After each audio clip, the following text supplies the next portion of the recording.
মানুষ অসুস্থ কেন হন? শারীরিক দুর্বলতার কারণে?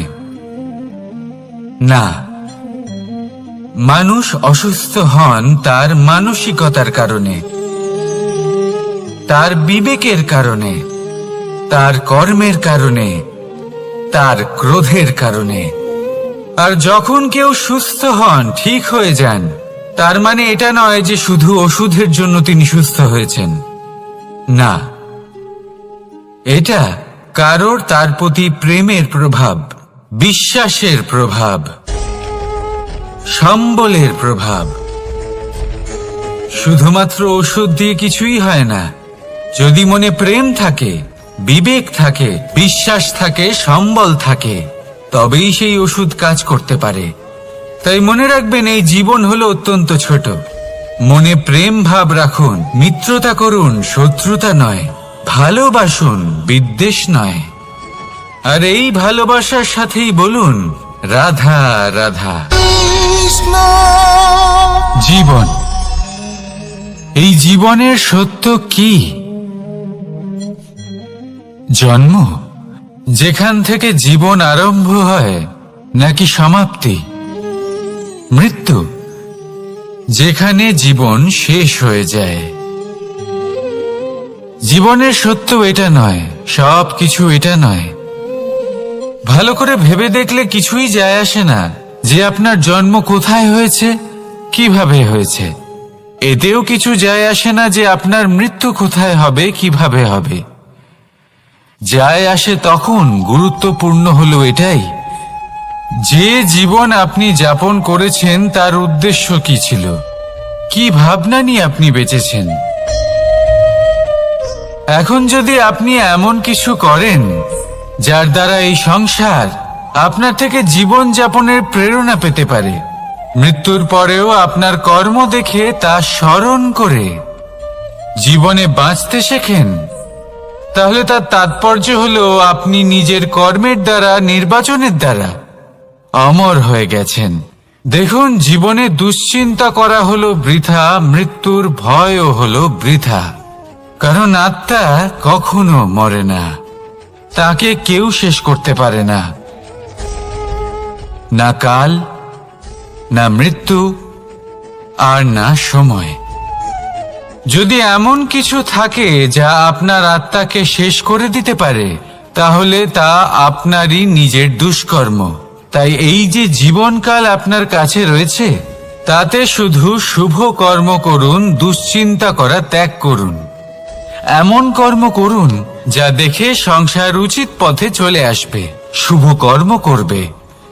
যদি আপনার মৃত্যুর পরে সংসার আপনাকে স্মরণ করে শিক্ষা লাভ করে, উচিত পথে চলে, প্রেরিত হয়, তাহলে আপনিও অমর হয়ে যাবেন। আসুন আমার সাথে ভালোবেসে বলুন, রাধা রাধা। কথায় আছে, যা কিছু অন্তর থেকে নিঃসৃত হয় তা অশুভ হয় না। অশুভ হলো সেই বোধ, সেই ইচ্ছে যা অন্তর থেকে নিঃসৃত হলেও কখনোই বিবেকের দ্বারা পরখ করা হয় না। এমনই একটা অনুভূতি হলো ক্রোধ। এই ক্রোধ আপনার বিবেকই হরণ করে নেয়, আপনার করুণা হরণ করে নেয়। আপনি ভাবনা চিন্তা করার যোগ্যতাই হারিয়ে ফেলেন।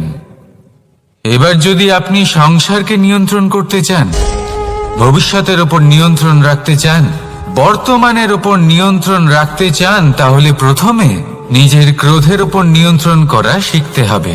কারণ এই ক্রোধ আপনার বন্ধু নয়, এ আপনার শক্তি নয়, এ হলো আপনার দুর্বলতা। আর এটা শত্রুর শক্তি বাড়িয়ে তোলে, আর শেষ পর্যন্ত ক্ষতি আপনারই হয়। তাই এই ক্রোধকে নিজের নিয়ন্ত্রণে রাখুন। অশুভ মন্তব্য আপনা থেকেই অসফল হয়ে যাবে। আসুন আমার সাথে ভালোবেসে বলুন, রাধা রাধা।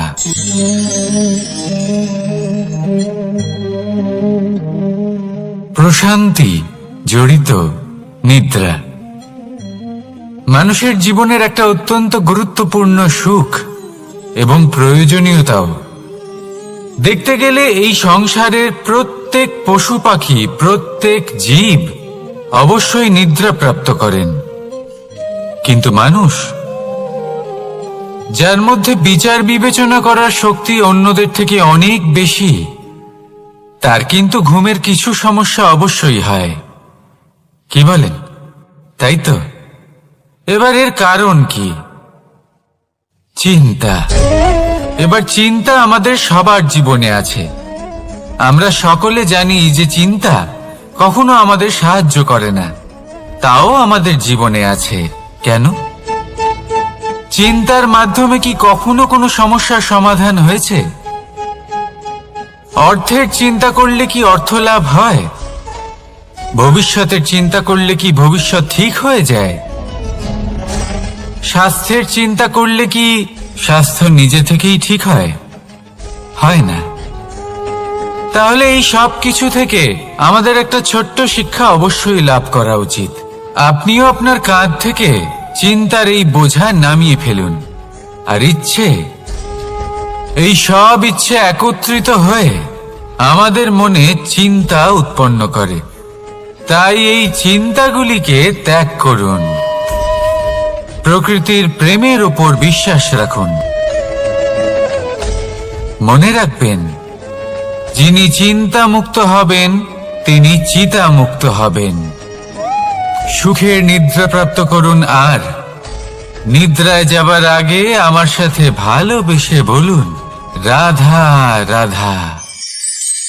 মহাদেব, সেই দেবতা যিনি মহান, যাকে দেবতাদের দেবতা বলা হয়, যিনি হলেন আমার আরাধ্য। কখনো আপনার মনে এই প্রশ্ন এসেছে যে শিবকেই কেন মহাদেব বলা হয়, অন্য কোনো দেবতাকে কেন বলা হয় না?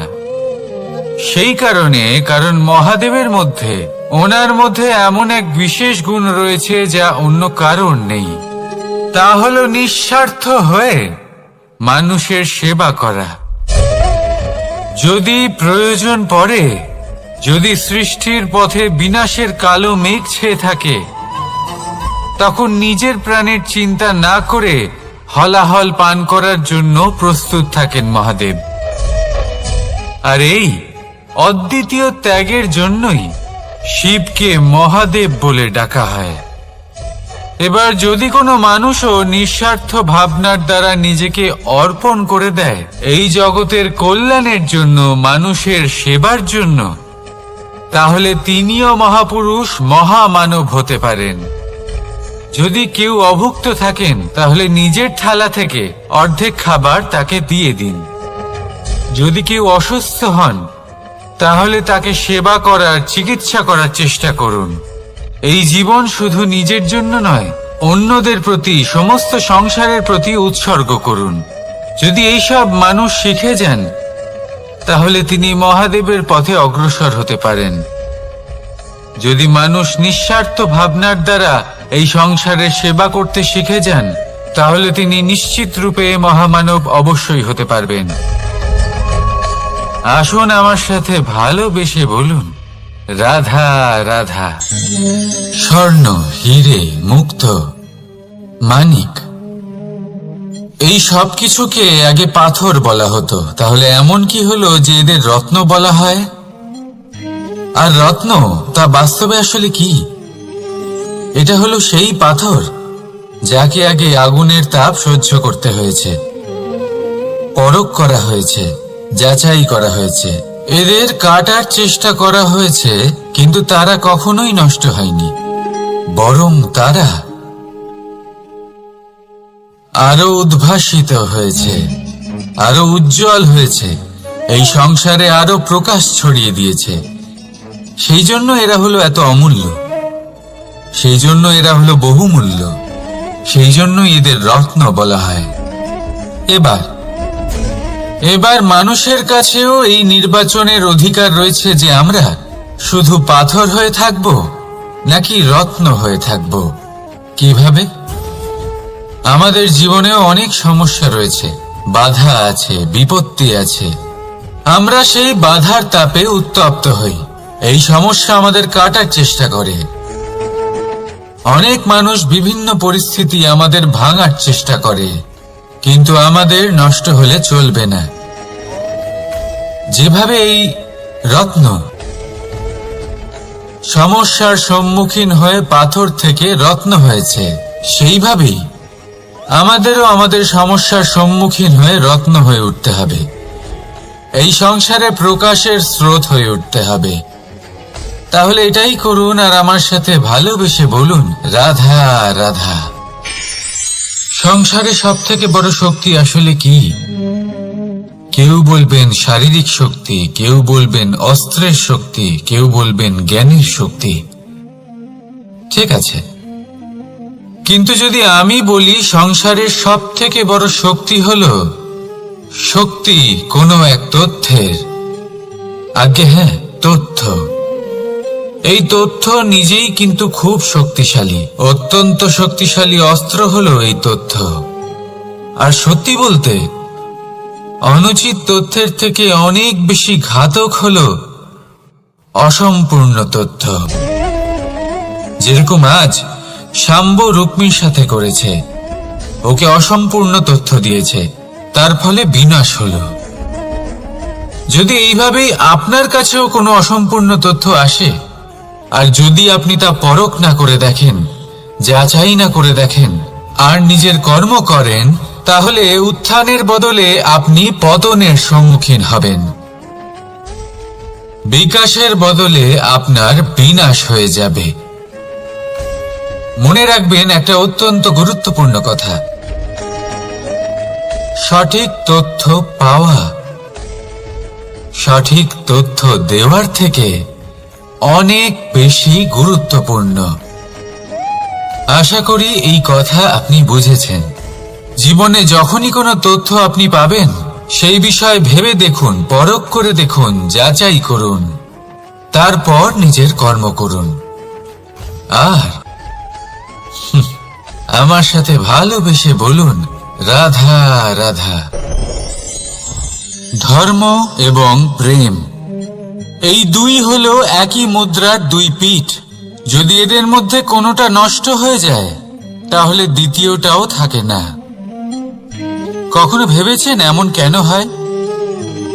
তার জন্য আগে আপনাকে বুঝতে হবে যে ধর্ম আসলে কি। ধর্ম সেটাই যা এই সংসারের প্রত্যেক মানুষকে একে অপরের সাথে সুখ এবং শান্তিতে থাকতে প্রেরণা যোগায়। এই প্রেরণার আধার হলো প্রেম। প্রেম সেটাই যা আপনার মধ্যে অন্য কারোর প্রতি করুণাবোধ জাগিয়ে তোলে, সম্মান জাগিয়ে তোলে। এবার যদি প্রেম চলে যায়, তাহলে সবার আগে বিনাশ হবে সম্মান আর করুণাবোধের। এবার যেখানে না প্রেম রয়েছে, না সম্মান রয়েছে, না করুণা রয়েছে, সেখানে ধর্ম কিভাবে বাস করবে? অশুভ ইচ্ছে জাগ্রত হয়ে ওঠে, ক্রোধ জাগ্রত হয়ে ওঠে, অহংকার জাগ্রত হয়ে ওঠে, আর তারপর আরম্ভ হয় অধর্মের। তাই যা যা ভাবনা আপনার অন্তরে প্রবেশ করছে, করতে দিন, কিন্তু যাই হোক না কেন, এই প্রেমকে নিজের থেকে দূরে যেতে দেবেন না। এই প্রেমকে চিরকাল নিজের কাছে রাখুন, নিজের হৃদয়। আর এই প্রেম ভাব নিয়ে বলুন, রাধা রাধা। এই সংসারে আমাদের জীবনের সব থেকে বড় দোষ কি আপনি জানেন? কেউ বলবেন লোভ, কেউ বলবেন লালসা, কেউ বলবেন অসত্য। দেখুন, দুঃখের মূল কারণ হলো পরিশ্রম না করা। কিছু মানুষ ভাবেন যে আমি জীবনে কোনো পরিশ্রম করব না, অথচ আমি সবকিছু প্রাপ্ত করতে চাই। আর এমন এক কারণের জন্যই দূতের মতো খেলা আমাদের জীবনে প্রবেশ করার সুযোগ পায়। দূত, এই দূত আসলে কি?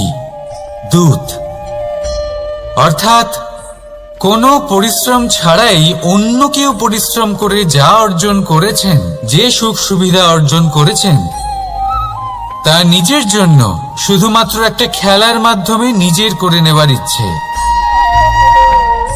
আর এই ইচ্ছে অত্যন্ত বিনাশকারী হতে পারে। এই ইচ্ছে যদি আপনার বিবেক, আপনার মন, আপনার চেতনা, আপনার ভাবনা প্রবাহিত করে ফেলে, তারপরে আপনি চেষ্টা করতে শুরু করে দেবেন, আর সেইখান থেকেই আপনার পতন শুরু হবে। এই চেষ্টা করবেন যে অন্য কারোর জীবনের সমস্ত ধন, তার সমস্ত জীবন সম্পূর্ণভাবে নিজের করে নেওয়ার।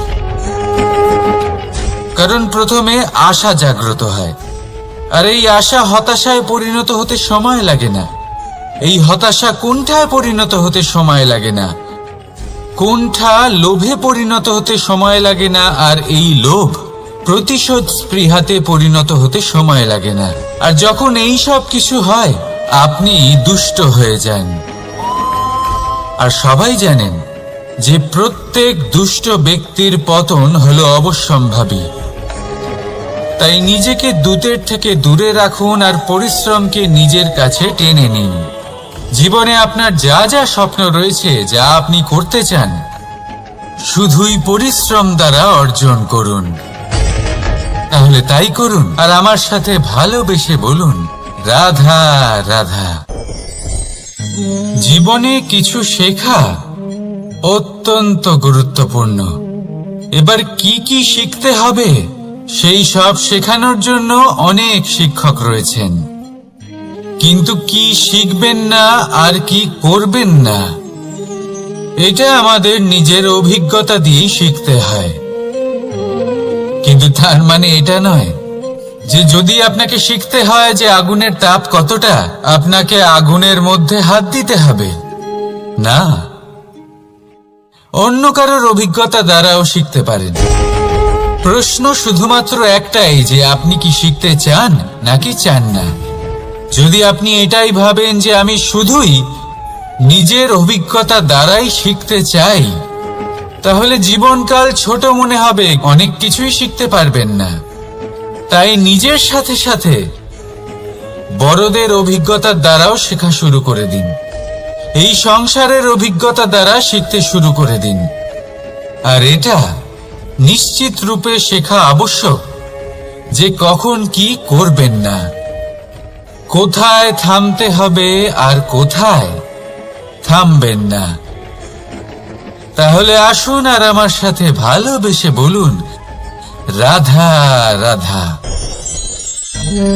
ভোজন। এবার ভোজন সংগ্রহ করার জন্য মানুষ কি না করেন, সব সময় চেষ্টা করতে থাকেন।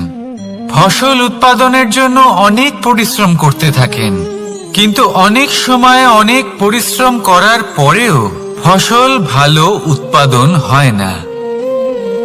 এর কারণ কি? কারণ হলো এটাই যে আপনি পরিশ্রম হয়তো অনেক করেছেন, কিন্তু আপনার নজর তো সেই বীজের দিকে ছিলই না যা আপনি রোপণ করেছেন। সেই জন্য সব সময় কোনো বীজ রোপণ করার আগে তাকে পরখ করে দেখুন, তা অত্যন্ত আবশ্যক।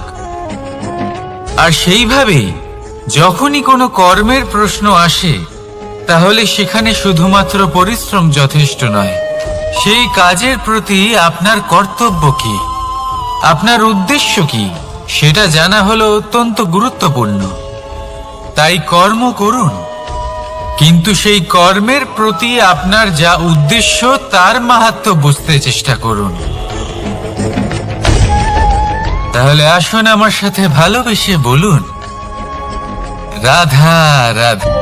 জীবনে যখনই কোনো বস্তু বা সুখ স্বাচ্ছন্দ্য অধিক মাত্রায় আপনার কাছে চলে আসে, তখন নিজেকে শ্রেষ্ঠ মনে করার একটা প্রবণতা দেখা যায়, যা হয় আত্মবিশ্বাসে পরিণত হয়, নয়তো অহংকারে। এবার আত্মবিশ্বাস আর অহংকারের মধ্যে অনেক বড় পার্থক্য রয়েছে। আমি এটা করতে পারি, আমি ওটাও করতে পারি, এ হলো আত্মবিশ্বাস। শুধুমাত্র আমি এটা করতে পারি, শুধুমাত্র আমি ওটাও করতে পারি, আমি হলাম সর্বশ্রেষ্ঠ, এটা হলো অহংকার। এবার এই অহংকার এর ধ্বনি অনেক দূর প্রবাহিত হয়, আর এর প্রহার সর্বপ্রথম আপনাকে বিপর্যস্ত করে।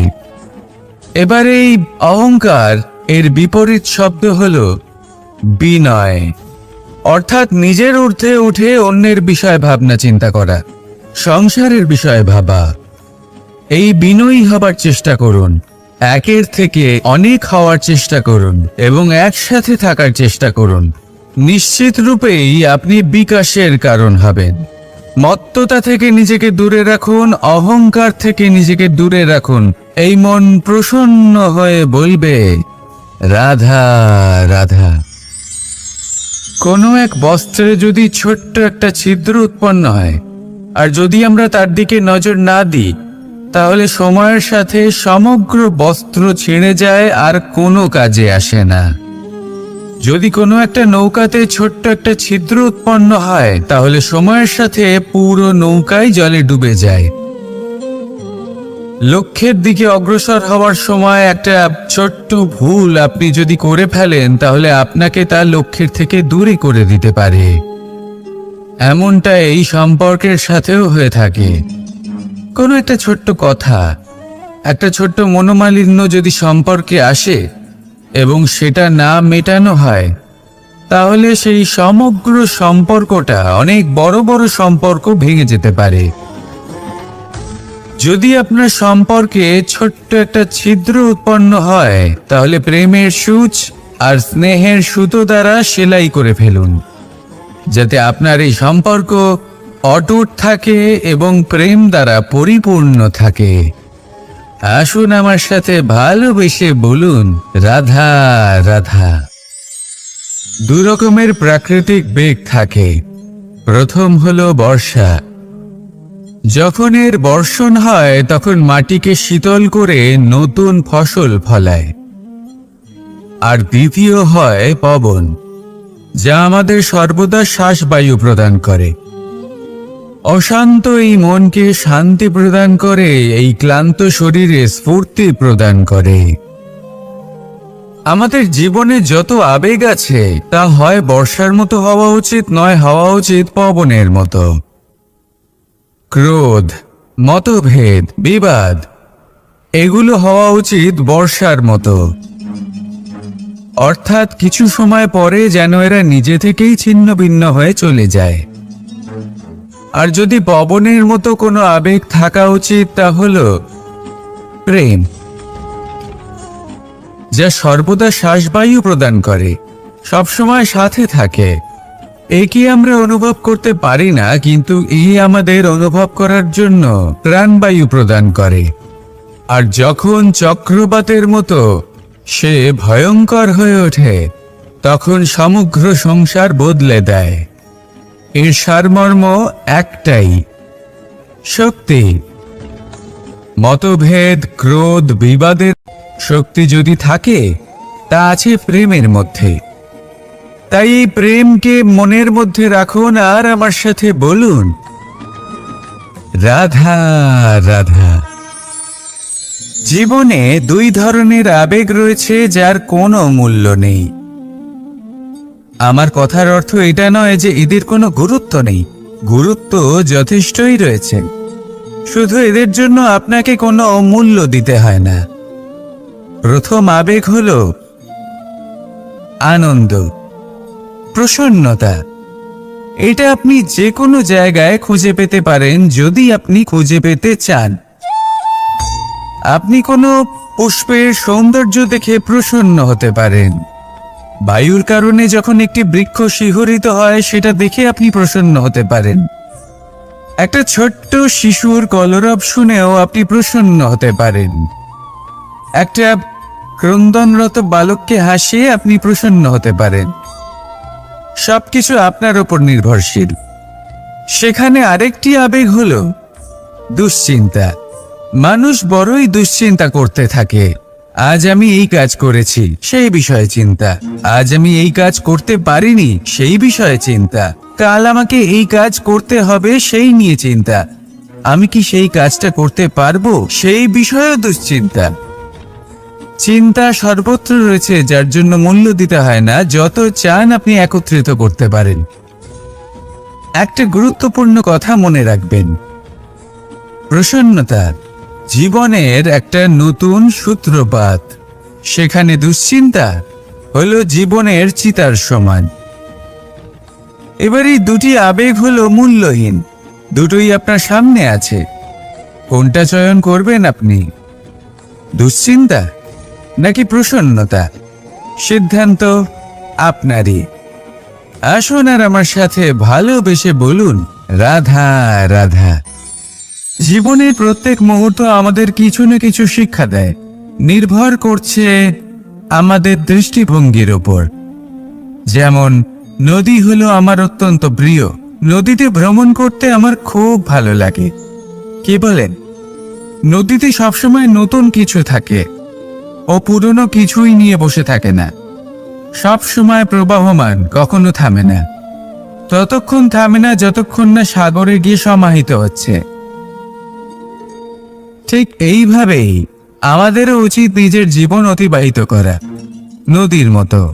প্রত্যেক মুহূর্ত নতুন, তাই সেইভাবেই জীবন যাপন করুন।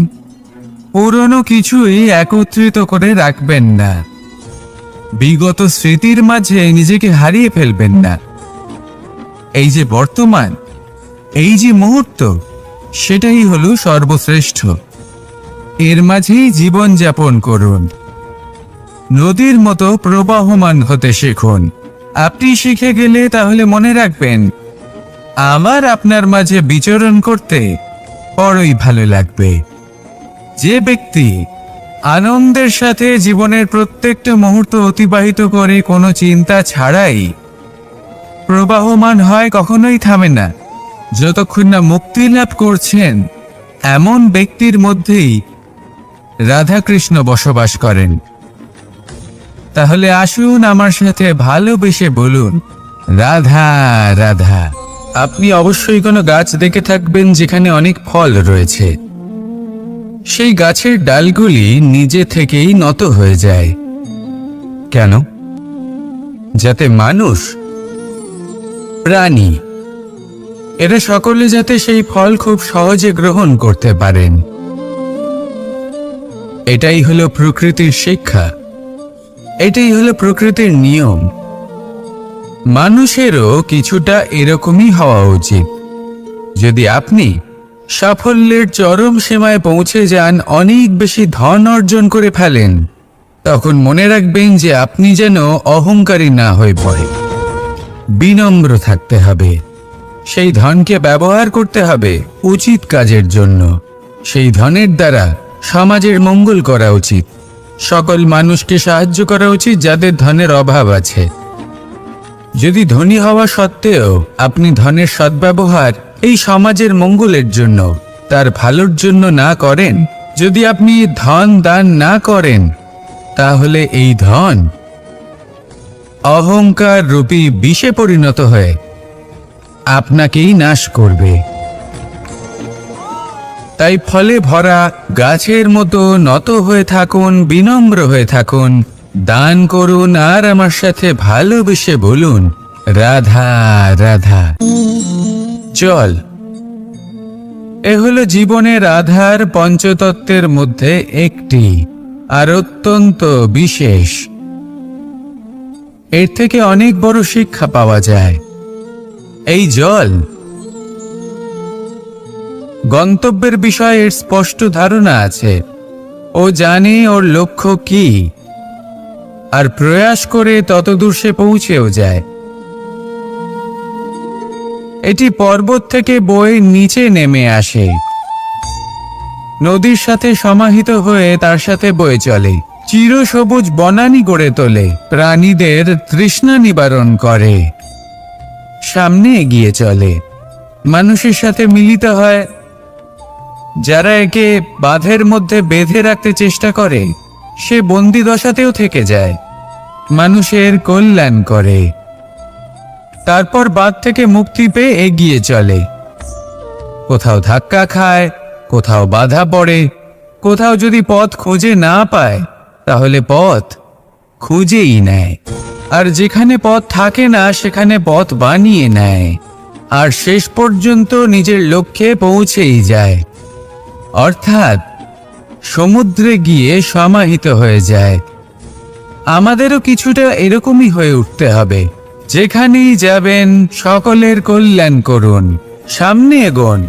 আপনি কোথাও পড়ে গেলে, ধাক্কা খেলে আঘাত লাগবেই, উত্থান পতন লেগেই থাকে। সামনে এগোতে থাকুন। কোথাও পথ না পেলে তা খুঁজে নিন, কোথাও পথ না থাকলে তা বানিয়ে নিন। নিজের গন্তব্যের কথা সব সময় মনে রাখুন। শেষ পর্যন্ত নিজের মোক্ষ লাভ আপনি অবশ্যই করবেন।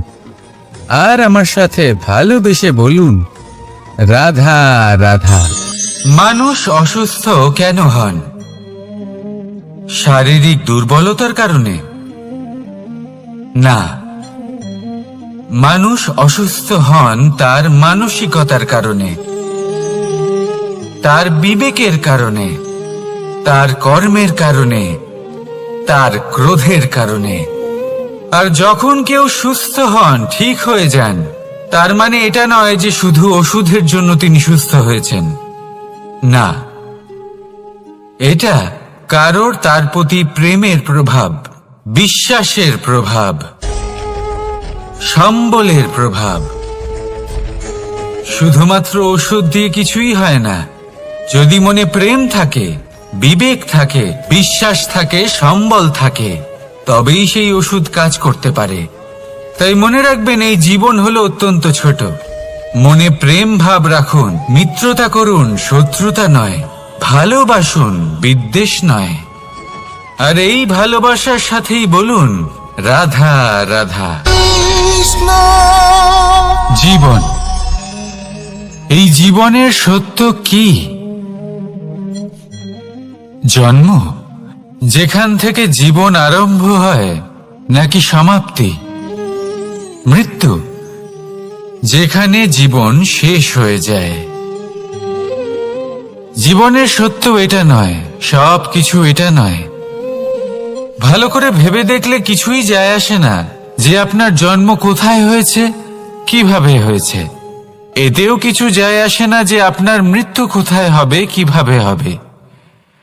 যায় আসে তখন, গুরুত্বপূর্ণ হলো এটাই যে জীবন আপনি যাপন করেছেন তার উদ্দেশ্য কি ছিল, কি ভাবনা নিয়ে আপনি বেঁচেছেন। এখন যদি আপনি এমন কিছু করেন যার দ্বারা এই সংসার আপনার থেকে জীবন যাপনের প্রেরণা পেতে পারে, মৃত্যুর পরেও আপনার কর্ম দেখে তা স্মরণ করে জীবনে বাঁচতে শেখেন, তাহলে তার তাৎপর্য হলো আপনি নিজের কর্মের দ্বারা, নির্বাচনের দ্বারা অমর হয়ে গেছেন। দেখুন, জীবনে দুশ্চিন্তা করা হলো বৃথা, মৃত্যুর ভয়ও হলো বৃথা। কারণ আত্মা কখনো মরে না, তাকে কেউ শেষ করতে পারে না। না কাল, না মৃত্যু, আর না সময়। যদি এমন কিছু থাকে যা আপনার আত্মাকে শেষ করে দিতে পারে, তাহলে তা আপনারই নিজের দুষ্কর্ম।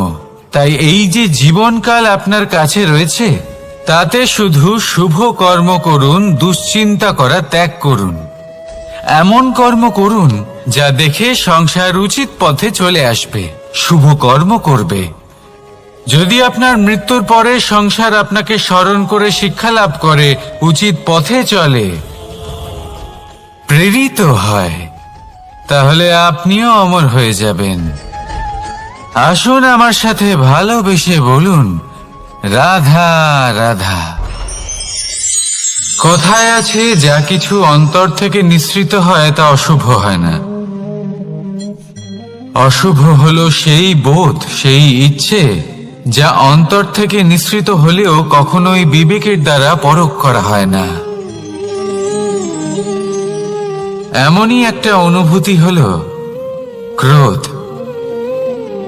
এই ক্রোধ আপনার বিবেকই হরণ করে নেয়, আপনার করুণা হরণ করে নেয়। আপনি ভাবনা চিন্তা করার যোগ্যতাই হারিয়ে ফেলেন।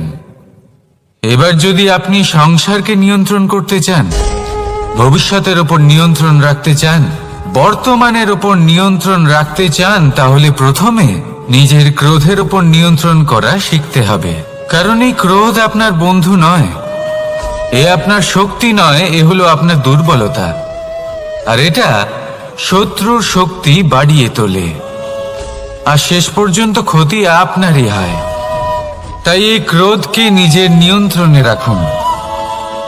অশুভ মন্তব্য আপনা থেকেই অসফল হয়ে যাবে। আসুন আমার সাথে ভালোবেসে বলুন, রাধা রাধা।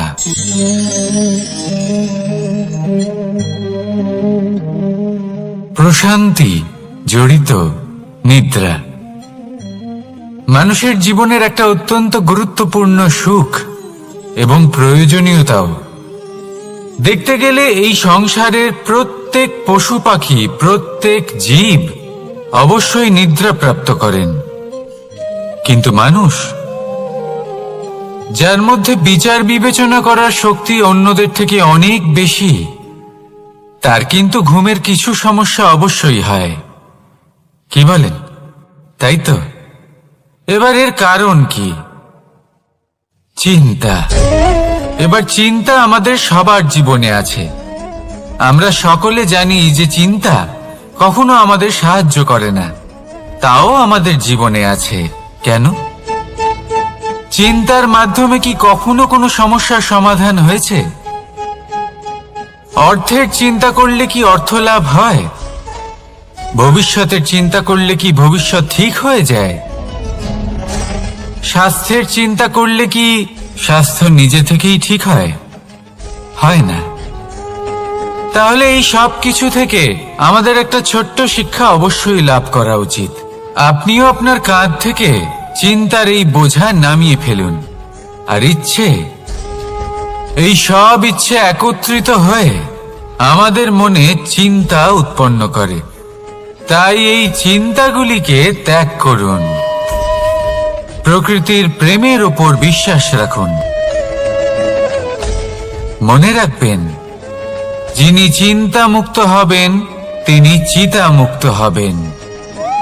সুখের নিদ্রা প্রাপ্ত করুন, আর নিদ্রায় যাবার আগে আমার সাথে ভালোবেসে বলুন, রাধা রাধা। মহাদেব, সেই দেবতা যিনি মহান, যাকে দেবতাদের দেবতা বলা হয়, যিনি হলেন আমার আরাধ্য। কখনো আপনার মনে এই প্রশ্ন এসেছে যে শিবকেই কেন মহাদেব বলা হয়, অন্য কোনো দেবতাকে কেন বলা হয় না? সেই কারণ মহাদেবের মধ্যে, ওনার মধ্যে এমন এক বিশেষ গুণ রয়েছে যা অন্য কারোর নেই।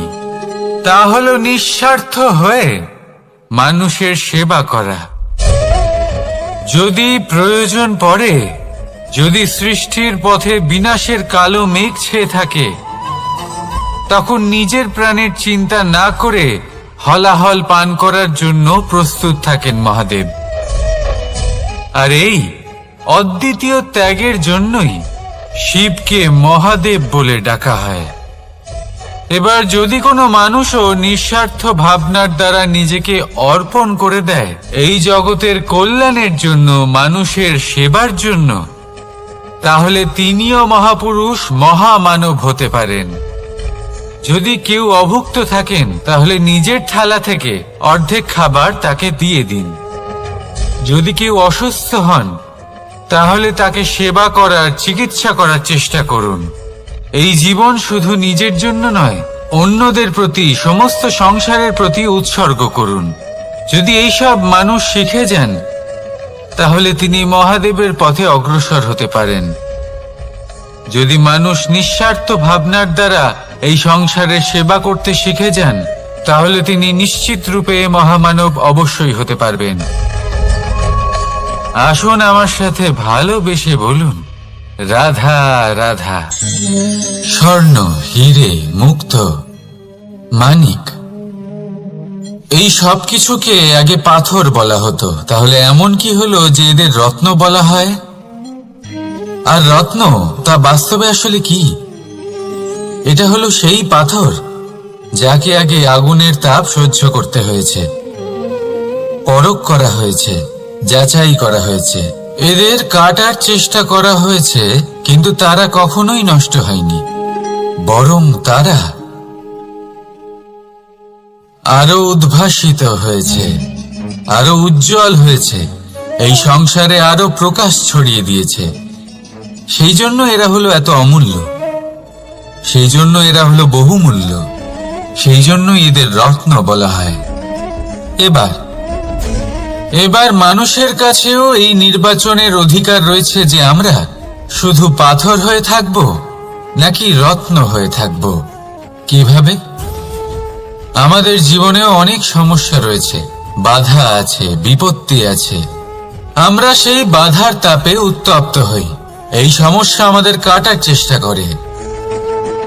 অনেক মানুষ বিভিন্ন পরিস্থিতি আমাদের ভাঙার চেষ্টা করে, কিন্তু আমাদের নষ্ট হলে চলবে না। যেভাবে এই রত্ন